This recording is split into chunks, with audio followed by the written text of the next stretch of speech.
রমজানের মাস বড় বরকতের মাস, এটা 3 ভাগে ভাগ করা, রহমতের 10 দিন, মাগফিরাতের 10 দিন, নাজাতের 10 দিন। এই বরকতের মাস আল্লাহ কেন দিয়েছেন? তাকওয়া অর্জন করার জন্য। তাকওয়া মানে আল্লাহর ভয়। আল্লাহর ভয় মানে কি? বলে আল্লাহর ভয়টা যার অন্তরে থাকবে ওই বান্দার নাম হবে মুত্তাকি। মুত্তাকিনদের জন্য বিনা হিসাবে জান্নাত। আল্লাহর ভয় যার অন্তরে থাকবে ওই বান্দা গুনাহ কখনো করবে না। আল্লাহর ভয় এমন এক দামি সম্পদ, এই ভয়টা অন্তরে জমা করাটা রোজার দ্বারা যেমন সহজ, অন্য আমলের দ্বারা সহজ না। যেমন রোজাদারকে দেখবেন সারাটা দিন রোজা রাখে, ক্লান্ত, ইফতারির আর আধা ঘন্টা সময় বাকি, তখন এমন ক্ষুধা লাগে পেটের ভেতরে, সামনে পানি তাই পাইলেই মনে হয় এক টানে 3 লিটার থাকবে না। সামনে 10 জনের ইফতারি দেশে 10 প্লেটে, মনে মনে কে তো আমার একারই লাগবে, কি দিল।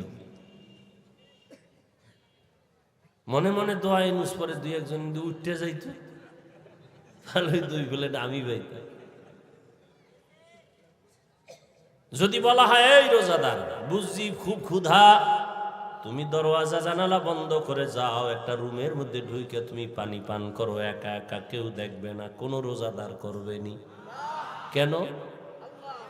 আল্লাহর ভয়।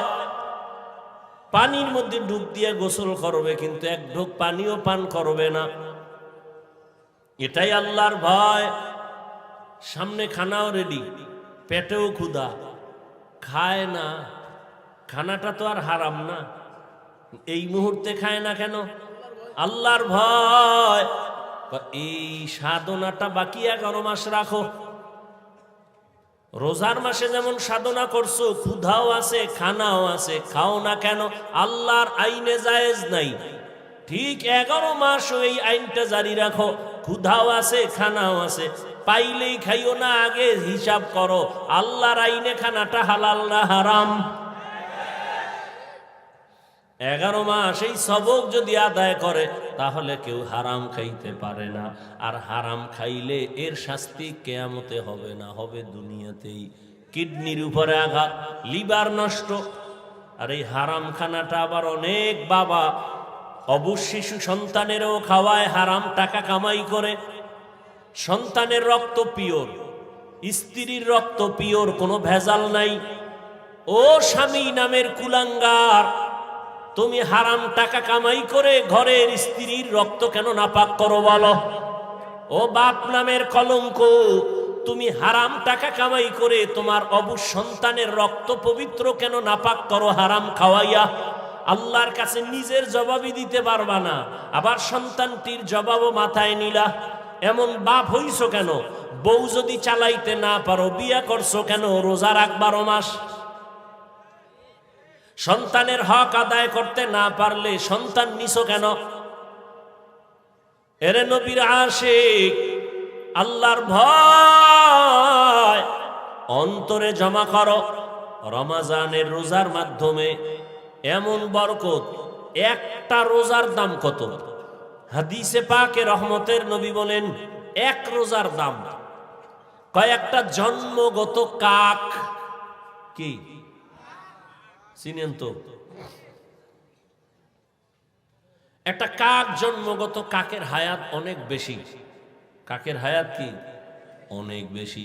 একটা কাক জন্ম থেকে উঠেই ডানা মেলে যখন উঠতে শুরু করে খোলা আকাশে, ও যদি উঠতে উঠতে উঠতে উঠতে সামন দিকে যাইতে যাইতে যাইতে যাইতে বুড়া হইয়া যায়, কাকের হায়াত অনেক বেশি। বলে কত? কিতাবে আসছে 1000 বছর কমপক্ষে।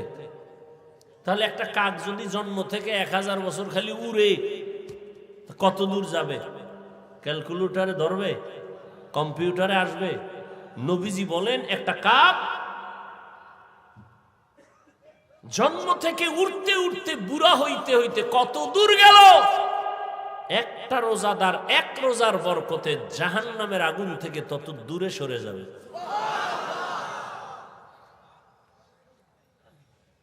এজন্যই তো রহমতের নবী সারা রমজান আমলের উপরে জীবন কাটাইলেন। এই শাবানে নবী রোজা রাখছেন। নবী বলেন, প্রস্তুতি নাও, রমজানের রোজার মাধ্যমে তুমি নিজেকে পবিত্র বানায় নাও। কয়দিন রোজার হালাতে রে বাবা তুমি কষ্ট মনে করো, অথচ তোমার মতো কত আল্লাহর বান্দারা রড ফ্যাক্টরিতে কাজ করে রোজা ছাড়ে না, সিমেন্ট ফ্যাক্টরিতে কষ্টের কাজ করে রোজা ভাঙে না, রাস্তায় গাড়ি চালায় রিক্সা চালায় কষ্ট করে রোজা ভাঙে না, এমন নাই? তাহলে তুমি ছাড়ো কেন? রমজান তো এমন বরকতের মাস, একটা নফল আমল ফরজের সমান সওয়াব, একটা ফরজ আমল 70টা ফরজের সওয়াব। তাহলে এই মাস আগামী বছর পাবেন, গ্যারান্টি আছে? এত মজার এত দামি মাস, এই বরকতের মাস, রোজাদার একটা রোজার ফজিলত যদি এমন হয় তো 30টা রোজা রাখলে কত ফজিলত। আল্লাহ বলেন, রোজাদার তোমার পুরস্কার কেমন? বলে, আমি আল্লাহ তোমার হয়ে যাব, আর কোনো পুরস্কার নাই।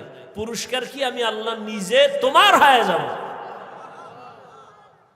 কোন রোজাদার? আবার রোজাদারের মধ্যেও কিছু ভেজাল আছে। রোজা রাখে ঠিক, কিন্তু তারাবির নামাজ পড়ে না। আবার অনেকে পড়ে ঠিক, প্রতিদিন পড়ে না। আবার অনেকে পড়ে কিছুদিন, তাও পুরা 20 রাকাত পড়ে না। ও 8 রাকাতওয়ালা বাবারা, যদি আপনি মনে করেন 8 রাকাতের উপরে তারাবি পড়বেন না, আগামী রমজান পাওয়ার গ্যারান্টি নাই। এখনই তো বলে ফেললাম, একটা নফলের মূল্য ফরজের সমান। আপনি যদি মনে করেন 8 রাকাতের বেশি তারাবি পড়বেন না, তাহলে আপনি বাকি 12 রাকাতও পড়েন, অন্তত তারাবি না মনে করলেও নফল হিসাবে পড়ে নেন। নফল হিসাবে বাকি 12 রাকাত পড়েন। কেন ছাড়বেন? আল্লাহর জন্য করবেন। এত সুযোগ পাইয়াও যদি ছেড়ে দেন, আল্লাহর কাছে কি নিয়ে দাঁড়াবেন? রমজান এমন বরকতের মাস, রহমতের নবী একদিনে 1 খতম, 3 দিনে 1 খতম কোরআন পড়েছেন। এই রমজানুল মোবারক দুনিয়ার লাইনেও মানুষ লাভবান হয়, আখিরাতের লাইনেও লাভবান হয়। এই রমজানের মধ্যে কয়েকটা আমল বেশি বেশি করবেন। এক তো তারাবি আছে, রোজা আছে, আর একটা আমল হলো কোরআনের তেলাওয়াত। যারা পারেন না বইলে আল্লাহর কাছে কি কইবেন? আমগোদারে না জবাব দিলেন পারি না। পৃথিবীতে যত ভাষা আছে, আরবি ভাষার মতো সহজ কোনো ভাষা নাই। কোরআন শিখতে 20 ঘন্টা টাইম লাগে। কয় ঘন্টা? তাহলে আপনি প্রথম রমজানে যদি সময় দেওয়া শুরু করেন, প্রতিদিন 1 ঘন্টা, তারাবির পরে অথবা সাহারি খাইয়া ফজর পরে 20 রোজায় আপনি কোরআন ধরে ফেলবেন। এত সুন্দর কোরআন, এই বয়ান শুনতেছেন কোরআনের, এত ভালো যদি লাগে, সে কোরআনটা পড়েন না কেন? ছেলেকে পড়ান না কেন? মেয়েকে কোরআন শিখান না কেন? মাকে কোরআন পড়ান না কেন? ইয়া আইয়ুহাল্লাযীনা আমানুত্তাকুল্লাহ, আল্লাহর ভয় অন্তরে জমা করো। এখন ভয়টা কি? আমি যদি সবাইকে জিজ্ঞাসা করি কারা কারা আল্লাহকে ভয় করেন, জিজ্ঞাসা করা মাত্রই সবাই হাত উঠাবে না? কিছু চালাকেরা পারলে পা উঠায় দিবে, বলবে আমরা 4 হাত পায়ে আল্লাহরে ভয় করি, হুজুরদের থেকেও বেশি ভয় করি, নামাজ না পড়লে কি হবো, দিল পরিষ্কার। অথচ আজকে ফজর পড়ে নাই, জোহর পড়ে নাই, আসর পড়ে নাই, মাগরিব পড়ে নাই, এশাও পড়ে নাই। এখানে আল্লাহরে ভয় করি। আমি 5 বেলার নামাজ পড়িয়াও বলি আল্লাহকে ভয় করি। আপনি রোজা না রাখিয়া বলেন আল্লাহকে ভয় করি, আমি রোজা রাখিয়া বলি আল্লাহকে ভয় করি। আল্লাহর ভয়, আসলে আপনার অন্তরে আল্লাহর ভয় নাই। কারণ যে একজন সাপ ভয় পায় সাপ, সে সাপ ধরবে? ওরে সাপ যেখানে থাকবে সেখানেও যাবে না। মাঝে মাঝে ঘুমের মধ্যে সাপ সাপ পায় চিল্লানি দেয়, ভয়। একটা সন্তান বাবাকে ভয় পায়, মাকে ভয় পায়, তার প্রমাণ মা বাবার সামনে অন্যায় করে না। একটা ছাত্র শিক্ষকের ভয় পায়, তার প্রমাণ ছাত্র শিক্ষকের সামনে অন্যায় করে না। ঠিক এই জমিনে যেই মানুষ আমার আল্লাহকে ভয় করবে, ওই বান্দা গলায় ছুরি লাগাবে, দাড়ির মধ্যে কখনো অস্ত্র লাগাবে না। हर के दारत खौफे हक दर दिल मदाम जन्नतुल मावा देहद ओ रामक। এক দলের দাড়ি ছোড়ো, আর এক দলের নাই। ছোড়োওয়ালারা মনে করে মোটামুটি জান্নাতের মাঝখানে আছি, যারা পুরা ক্লিন একদিকে চাইয়া চাইয়া ভাবতে আছে এত শেষ। হ্যাঁ, ভালো করে মাসআলা শুনেন। যারা দাড়ি ছোট রাখে, ক্লিন রাখে, দোনো দলের গুনাহ সমান। দোনো দলের গুনাহ, গুনাহ টুনা তো পরকালের ভিডিওটি মরার পর নগদ একটা শাস্তি হলো যৌবন থাকবে না। এটা নগদ শাস্তি, কি থাকবে না? এই জন্য হারবাল কোম্পানির আমদানি বাইরে গেছে না, ওপেন চ্যালেঞ্জ দেয়। এই পরিমাণ বেলাজা বেহায়া জগতে আর আছে? ১৫০০ বছর আগে রসুল বলে গেছেন, লা ইমানা লিমান লা হায়া আলা, যাদের লজ্জা নাই ওদের ইমান নাই। আর মোবাইল তো আরো লজ্জা নষ্ট করে ফেললো। ঘরে ঘরে ঘরে ঘরে, রুমে রুমে মোবাইলের জেনা, চোখের জেনা, কানের জেনা, হাতের জেনা, অন্তরের জেনা। সারাটা রাত মোবাইলের দিকে তাকায় তাকায় গুনাহ, কবিরা গুনাহ দেখে, কবিরা গুনাহ দেখে। মাও দেখে, বাবাও দেখে, আমার ভাই দেখে, বোনেরাও দেখে। ঘরটা যেন জেনার আড্ডাখানা, সারা রাত শুধু জেনা চলে। আল্লাহ মাফ করেন, এমন অন্যায়। ও যুবক, ৪০ বছর পর্যন্ত তোমার চেহারাটা উজ্জ্বল থাকবে, নষ্ট হবে না। কিন্তু কি দুঃখ, আজ তোমার চেহারা দিয়ে তাকাইলে কেন মায়া লাগে না? কেন চেহারায় নূর নাই? মোবাইলের গুনার কারণে চেহারা নষ্ট হয়ে গেছে। আর কুলাঙ্গার কিছু বাপ আছে, সাহারি খাওয়ার সময় মা ডাকে, বাবা ওঠ, ২-১টা রোজা রাখ। বাবা একা, খবরদার রোজা রাখাই ওনারে বিবি, রোজা রাখলে ছেলেটার চেহারাটা নষ্ট হয়ে যাবে। ওই বাবারে পাইলে জিজ্ঞাসা করতাম, এই বাপ নামের কলঙ্ক, সন্তান রোজা রাখলে তোমার চেহারাটা নষ্ট হবে সন্তানের। মোবাইলে আকাম কইরা কইরা যে চেহারাটা নষ্ট করলো, বলো কোন বিউটি পার্লার তোমার চেহারাটা ভালো করবে? আল্লাহর কসম, মৃত্যু পর্যন্ত দুনিয়ায় কোনো মেডিসিন নাই যে সন্তানের চেহারাটা ভালো করবে। বরং ৪০ বছরের আগে চেহারা থাকবে উজ্জ্বল। কোনো মেডিসিন মারবি, চেহারা ডিসকালার হবে, গোডা হবে, এ গোডা আর যাবে না। হ্যাঁ, যদি নেক আমল করো, তওবা করো, চেহারা আবার ফিরে আসবে। আর ঠিক মতো ৫ বার ওযু কর, চেহারায় কোনো ক্রিম লাগবে না, আল্লাহর কসম। ৫ বেলা ওযু কর, ওযু করবি, চেহারার নূর বেড়ে যাবে। তখন তোর নেকাব লাগায় চলতে হবে, নাহলে যে দেখবে হেই পাগল হয়ে যাবে। বলবা হাফিজ ভাই তোমার না, আমিও তোমাকে বলছি ঠিক, আমিও পরিপূর্ণ গুনাহমুক্ত হতে পারি না। যে ব্যক্তি গুনাহমুক্ত হবে, ও জিহ্বা দ্বারা যা চাইবে নগদ আল্লাহ সাথে সাথে দিয়ে দিবেন। যার চোখ পবিত্র, ও অনেক কিছু দেখবে যা সাধারণ মানুষ দেখবে না। যার জবান পবিত্র, ও যা চাইবে যখন চাইবে আল্লাহ তখন দিবেন। তো পবিত্র না তো। ভাইরা আমার, আল্লাহ, গুনার কারণে চেহারা নষ্ট হয়, নেক আমলের কারণে চেহারা সুন্দর হয়, ভালো হয়। এরে আল্লাহর গোলাম, এই জন্য আল্লাহ বলেন, আমার ভয় অন্তরে জমা করো।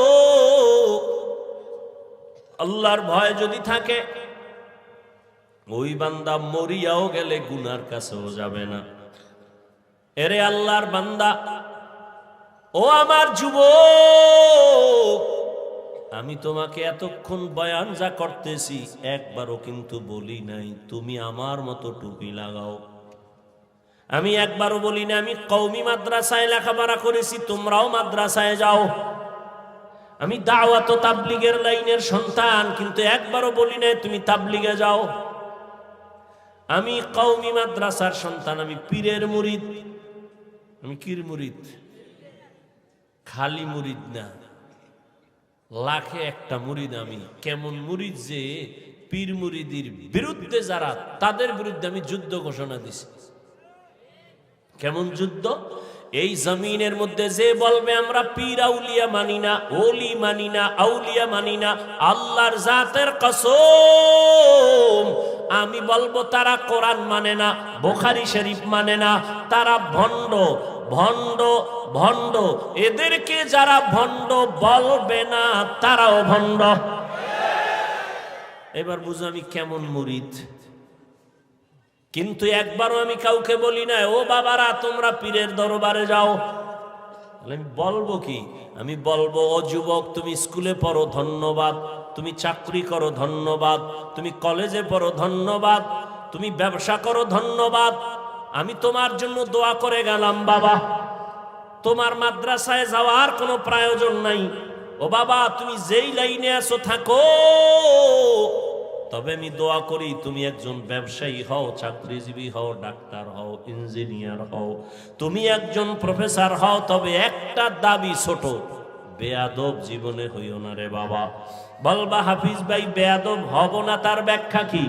3 জায়গায় বেয়াদবি করবা না তো মরার আগে জীবনটা নষ্ট হয়ে যাবে। 1, মা বাবার সাথে বেয়াদবি করবা না। 2, শিক্ষকের সাথে বেয়াদবি করবা না। 3, ওলামায়ে কেরাম মুরব্বীদের সাথে বেয়াদবি করবা না। মা বাবার সাথে যদি খারাপ আচরণ করো, বদদোয়া করা লাগবে না। মা কষ্ট পায় যদি বলে আহ, এই যে একটা নিঃশ্বাস, এটা আগুন হইয়া তোর কপাল পুড়ে ফেলবে। শিক্ষক যদি তোর আচরণে কষ্ট পায় বলে আহ, এই নিঃশ্বাসটা তোর কপালে লাগলে তুই শেষ। আলেমের অন্তরে কষ্ট দিলে, আলেম যদি আহ শব্দ বলে তোর কপাল শেষ। এই জন্য বলি তুমি ডাক্তার হও বেয়াদব হইও না, ইঞ্জিনিয়ার হও বেয়াদব হইও না, চাকরিজীবী হও বেয়াদব হইও না, তুমি ব্যবসায়ী হও বেয়াদব হইও না।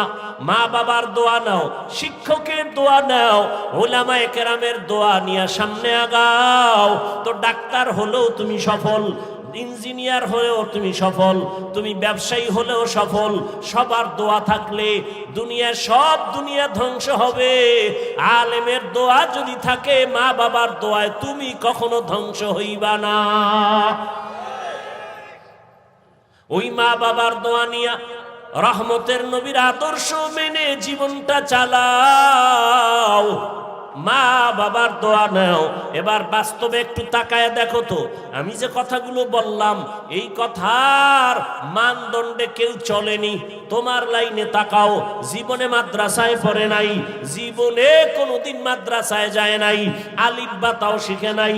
তোমার মতো জেনারেল লাইনের যুবক 5 বেলার নামাজ পড়ে, স্কুলে পড়ে, কলেজে পড়ে, নামাজ ছাড়ে না। সত্য কথাটা স্বীকার করো, আসেনি? আর কি ওয়াজ শুনবা? এই ওয়াজটাই তোমার জীবনের আসল। নিজেরে বুঝাও। তোমার মতো যুবক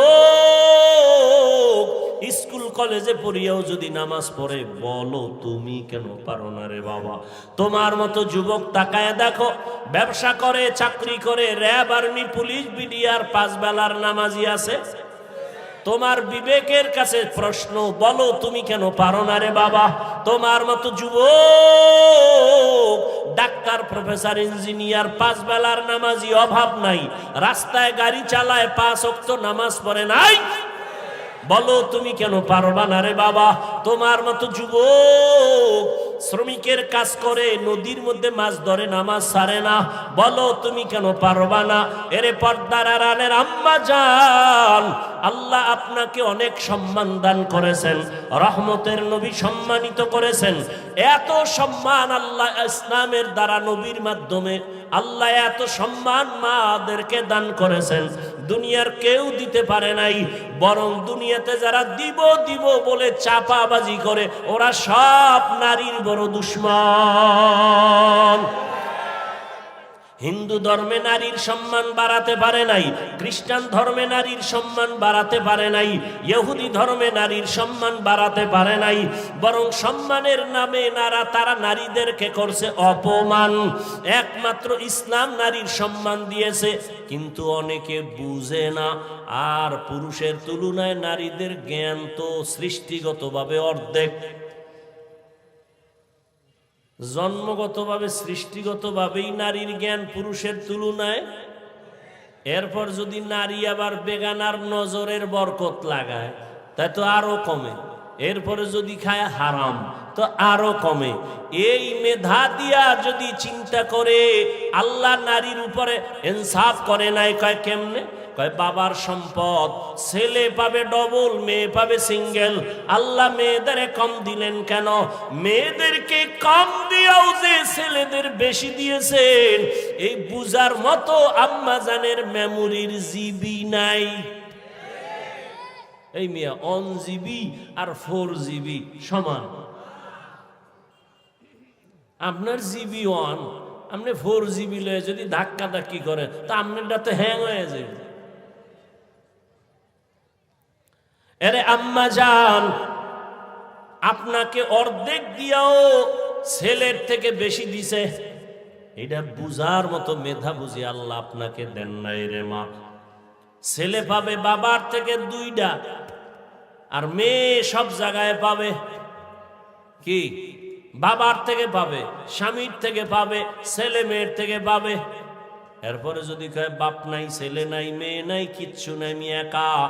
আল্লাহর আইন হলো, ইসলাম কয় নারীদেরকে ঘরে বসাইয়া বসাইয়া সম্মানের সাথে ওরা খাবে আর ঘুমাবে, সরকার ওদের সব খরচ দিবে।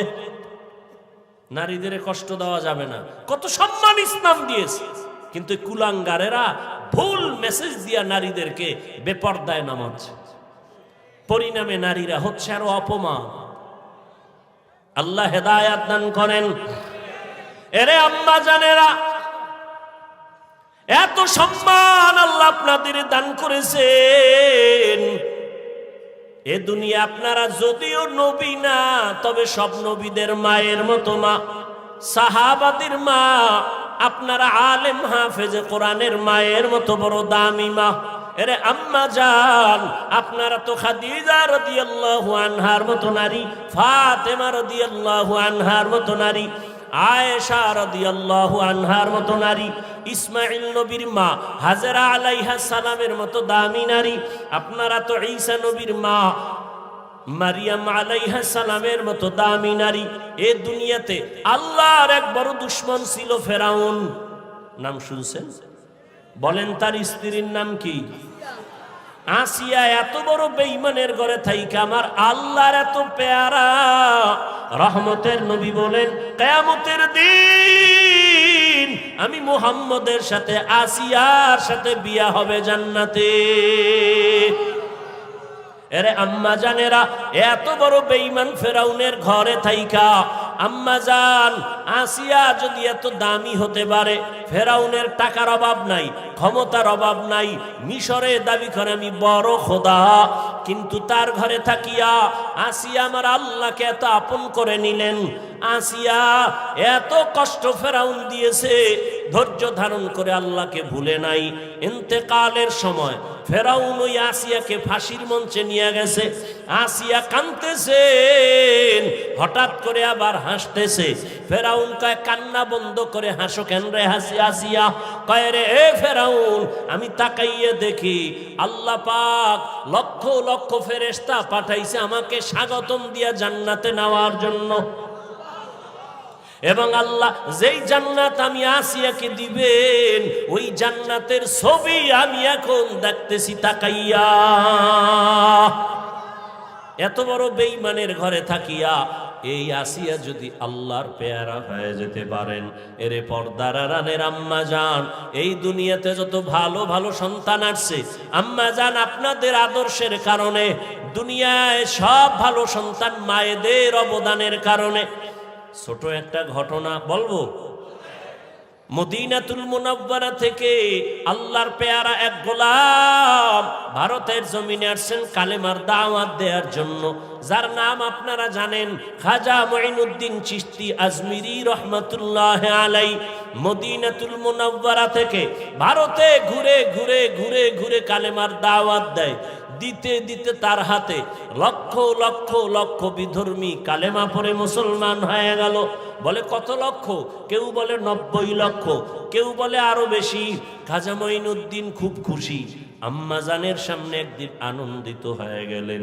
আম্মাজান বলে, মুঈনুদ্দিন এত আনন্দ কেন রে বাবা বলো? মুঈনুদ্দিন বলে, আম্মাজান খুশির খবর, ভারতের ভেতরে লক্ষ লক্ষ বিধর্মী আমি মুঈনুদ্দিনের হাতে কালেমা পড়েছে। আম্মাজান বলে, এই মুঈনুদ্দিন এটা তোমার বাহাদুরি না, আমি মায়ের অবদান। কার অবদান? খাজা মুঈনুদ্দিন বলে, মা তোমার কি অবদান একটু বলো। আম্মাজান বলে, ও মুঈনুদ্দিন তুই আমার গর্বে যখন আসছ, আল্লাহর কসম তুই আমার গর্বে আসা পরে আমি এক রাতও ঘুমাইতাম না। আমি গভীর রাতে সিজদায় পড়ে আল্লাহর আদালতে কান্না করতাম আর বলতাম, হে মালিক আমার গর্বের সন্তানটাকে তুমি ওলি হিসাবে কবুল করে নাও। আমি এভাবে কান্না করে করে যখন তুই দুনিয়াতে আসছো, এই মুঈনুদ্দিন আমি মা তোকে যতদিন আমি দুধ পান করাইছি, আল্লাহর কসম আমি যতদিন তোকে দুধ পান করাইছি আমি মা এক ফোঁটা দুধও বিনা অজুতে তোর মুখে দেই নাই। এমন মা সারা দুনিয়ায় পাওয়া বড় কঠিন, বাংলাদেশ বাদ দেন। এমন মা যেই মা বিনা অজুতে বাচ্চাকে দুধ দেয় না, এমন বাচ্চা তো জগৎ শ্রেষ্ঠ আল্লাহর ওলি হবে। কিন্তু এই খাজা মুঈনুদ্দিনের ভক্তদের উপায় কি? এরা যে বয়ে বয়ে খালি গাঞ্জাই খায়। একটার চেহারার মধ্যে মদিনার কোনো নিদর্শন নেই। এরা সব মুঈনুদ্দিনের ভণ্ড ভক্ত, আমরা আসল ভক্ত। কি খাজা মুঈনুদ্দিনের মা কত ধন্য মা! খাজা মুঈনুদ্দিন চিশতি আজমিরি 5 ওয়াক্ত নামাজ পড়েন নাই। মা সন্দেহ? মাঝে মাঝে বিড়ি ঠিড়ি খাইছেন, দাড়ি ছিল না। হ্যাঁ, আপনারা কি ভক্ত হইলেন? এই ভক্ত হয়ে কি নাজাত পাওয়া যাবে? কোনোদিন পাওয়া যাবে না। এখনো সময় আছে, তওবা করেন। কয়দিন আর দুনিয়ার বাহাদুরি করবেন? চোখের সামনে আপন আপন সব চলে যাইতেছে। বিশেষ করে আমার যুবক, ইদানিং কালে যুবকের মরণের লাশ আর লাশ, করোনায় যুবকের লাশ, ছাত্র জনতার আন্দোলনে যুবকের লাশ, ডেঙ্গুর মহামারীতে যুবকের লাশ, ঘুমের বিছানায় যুবকের লাশ, গাড়ির নিচে পানির মধ্যে যুবকের লাশ। ও আল্লাহর বান্দারা, এখনো সময় আছে, তওবা করে নাও। ও পর্দার আড়ালের আম্মা জান, আপনার মতো কত মা এখনো আছে বেপর্দায় চলে না, নামাজ ছাড়ে না, মোবাইলে সময় নষ্ট করে না, স্বামীর মাল খেয়ানত করে না। আপনারা কেন পারেন না? একটা সন্তানকে আদর্শ সন্তান বানাবেন, একটা সন্তানকে আদর্শ ডাক্তার বানাবেন, আদর্শবান চাকরিজীবী বানাবেন, আদর্শবান একজন ব্যবসায়ী বানাবেন। সন্তান ডাক্তার হইয়াও আপনার জন্য দোয়া করতে ভুলবে না। এরে আম্মা জান, ও বোনেরা, আপনার মতো কত মা বোন এখনো পর্দা করে, নামাজ পড়ে, আল্লাহর ভয় অন্তরে জমা করিয়া রমাজান সামনে তওবা করে ফেলেন। আর বেপরদায় চলবেন না, আর নামাজ ছাড়বেন না। মা বাবার দোয়া নিয়া স্বামীর মাল হেফাজত করবেন। স্বামীর মাল এটা আপনারই মাল, স্বামীর মনে করে খেয়ানত করবেন না। মোবাইলে সময় নষ্ট করবেন না। অবৃদ্ধ বাবাজিরা, আপনার মতো কত বুড়ারা মসজিদে গিয়া নামাজ আদায় করে, বলেন আপনি কেন পারেন না? ও আমার কলিজার যুবক, এখনো সময় আছে, তওবা করো, অন্তরকে বুঝাও। মনে জীবনে কত মন গড়া ভাবে চলছো, মনের চাহিদা মিটাইয়া গুনাহ করেছো। মনে চাইছে নামাজ পড়বা না, পড়ো নাই। মনে চেয়েছে পার্কে যাবা, দৌড়ায় গেছো। মনে চাইছে দাড়ি কাটবা, কেটে ফেলেছো। এখন আল্লাহর ভয় নিয়ে তওবা করো। মনে মনে আল্লাহকে বলো, হে আল্লাহ, জীবনে তো গুনাহ কম করি নাই, আজকে থেকে তওবা করে নিলাম, আর নামাজ ছাড়বো না, বেপরদায় চলবো না, মা বাবার সাথে বেয়াদবি করবো না, শিক্ষকের দোয়া নিয়া, উলামায়ে কেরামের পরামর্শ নিয়া, নবীজির আদর্শ মেনে চলবো। আল্লাহর কাছে যদি খাঁটি মনে তওবা করতে পারো, আল্লাহ তোমার জীবনের গুনাহ মুহূর্তে মাফ করে দিবে। মনেরে শুধু বুঝাইও রে মন, তোমার মতো যুবক যদি জেনারেল লাইনে থাকিয়া চাকরি করে, ব্যবসা করে, লেখাপড়া করে, নামাজ পড়ে, তুমি কেন পারবা না? আল্লাহর কাছে তওবা করে নেও। ও বাবা, তোমরা কি মনে মনে ভাবছো আমরা সব পাগল হয়ে গেছি? না না, এরে দুনিয়ায় সবাই পাগল হইয়া সব দুনিয়াতে মরার আগেই ধ্বংস হয়ে যায়। আর আমরা নবীর আদর্শে নামাজ পড়ি, পর্দা করি, কেউ আমরা পাগল হই নাই। আল্লাহর কোরআন সত্য, নবীর কথা সত্য। গুনাহ নিয়ে কবরে গেলে জাহান্নামের আগুনে জ্বলতে হবে, তাও সত্য। এখনো সময় আছে, তওবা করে নেও। অন্তর যদি তৈরি হয়ে থাকে, মার গুনাহ করবা না, নামাজ ছাড়বা না, বেপরদায় চলবা না, দাড়ি কাটবা না, মা বাবার দোয়া নিয়া, শিক্ষকের দোয়া নিয়া, ওলামায়ে কেরামের পরামর্শ নিয়া, নবীর আদর্শ নিয়া চলবা। তওবা করার মতো যদি কারো অন্তর তৈরি হয়, মুনাফিকি যদি না থাকে, খাঁটি তওবার নিয়ত যাদের আছে, দুটো হাত আমার আল্লাহকে দেখাইয়া দাও। আয় আল্লাহ, হাতগুলো কবুল করে নেন, তওবা কবুল করে নেন। তওবার উপরে মজবুত হইয়া আমাদের সবাইকে গুনাহ মুক্ত হয়ে চলার তৌফিক দান করেন, আমিন। আলহামদুলিল্লাহি রাব্বিল আলামিন, ওয়াসসালাতু ওয়াসসালামু আলা সাইয়্যিদিল আমবিয়াই ওয়াল মুরসালিন ওয়া আলা আলিহি ওয়া আসহাবিহি আজমাইন। ইয়া আরহামার রাহিমিন, ইয়া আরহামার রাহিমিন, ইয়া আরহামার রাহিমিন। রব্বির হামহুমা কামা রব্বায়ানি সগীরা। আল্লাহুম্মা ইন্নাকা আফুউন কারীম তুহিব্বুল আফওয়া ফা'ফু আন্না। আল্লাহুম্মা ইন্না নাসআলুকা রিযাকা ওয়াল জান্নাহ ওয়া নাউযু বিকা মিন সাখাতিকা ওয়ান নার। রব্বির হামহুমা কামা রব্বায়ানি সগীরা। ও দয়ার মালিক, আমরা গুনার বোঝা নিয়ে হাজির। আয় আল্লাহ, গভীর রাত, মেহেরবানি করে আমাদের জীবনের সব গুনাহগুলো মাফ করে দেন আল্লাহ। আয় আল্লাহ, মাহফিল কবুল করে নেন, আয়োজনকারী সহযোগিতাকারীদের কবুল করে নেন। আয় আল্লাহ,